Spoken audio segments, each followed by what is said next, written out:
Welcome back to this video. In this video, I will show you on how to remove Phoenix browser on your phone. So let's see. But before we dive into the tutorial, if you find this tutorial useful and you are already new to this channel, remember to click on that subscribe, turn on the notification bell for more useful tutorial like this. So with that being said, let's get started. The very first thing you need to do is to head over to your phone settings. So I'm going to click on here, my phone settings. And the next thing you need to do is to simply scroll down all the way down and make sure you go to users and accounts.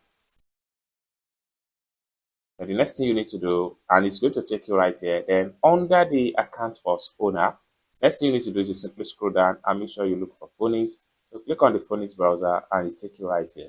Next thing you need to do is to simply click on remove account and allow the setup to completely remove the browser setup on your phone.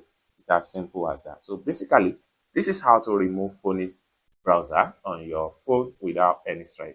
I hope you really got value for this video. If you find this video useful, give this video a big like, and also remember to subscribe to the channel for more useful tutorials like this. Thank you so much for watching, and I hope to see you in my next video.